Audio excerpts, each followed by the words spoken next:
uru rwego rusa n'urwabakuye umutima bagasaba ko bagaragarizwa n'izindi nshingano kuko ngo nabo bakeneye kwisanga muri byo cyane nko gutanga amakuru kubo bisanzuye. Ibyo baganije Patrick Muhirwa n'abaturage batandukanye bo mu mujyi wa Kigali, aha bagaragaza uburyo batinya urwego rw'igihugu rw'ubugenzacyaha RIB bakarufata nk'urwego rushinzwe kubafunga gusa aho barubonye, ku buryo hari n'abagera ubwo bahamagazwa n'uru rwego bagafata umwanzuro wo gutoroka igihugu cyangwa agace runaka babarizwamo.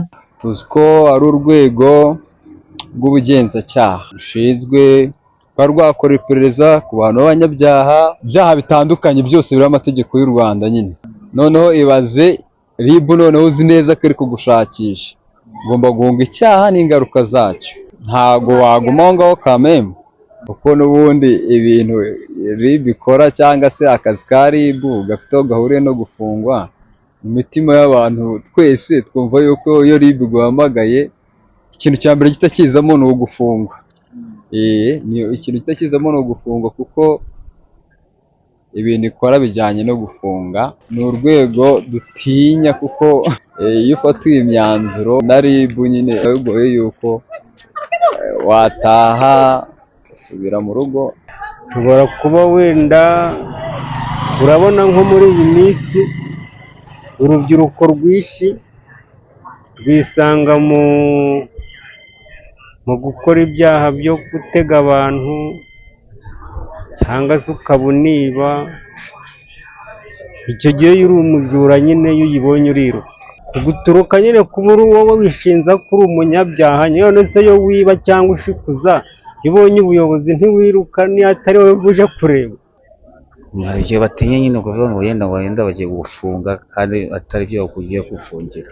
Mbona nyine yuko ushobora kuba ati sinshobora kujyayo bitewe n'icyaha mfite, niba ndi mu mafuti akanga gutinya kujyayo. Rero ugomba kurutinya nyine, ugomba gutinya leta, barayitinya ukayihabuka. Ibi bikaba bituma kugeza ubu hari ababona abakora muri uru rwego ndetse n'imodoka zarwo bakiruka kubera gutinya uru rwego gusa. Bahita bayitinya nyine kuko batibaze kuntwara, bagahita baguruka.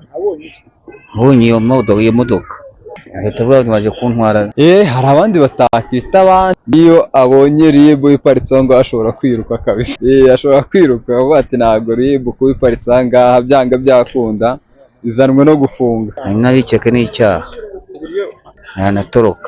Murangira Bitsiyeri ni umuvugizi w'uru rwego rw'igihugu rw'ubugenzacyaha RIB, avuga ko nta munyarwanda wagakwiye kugira ubwoba bwo kwitaba uru rwego igihe ahamagajwe, ahubwo agakangurira abaturage kugira umuco wo gukorana n'uru rwego aho kuruhunga.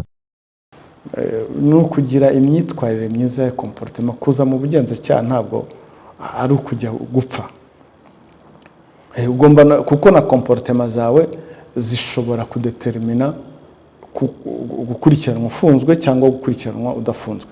Kuko hariho nk'abantu batumiza bakanga kwitaba, bakagenda bakazanwa ku ngufu,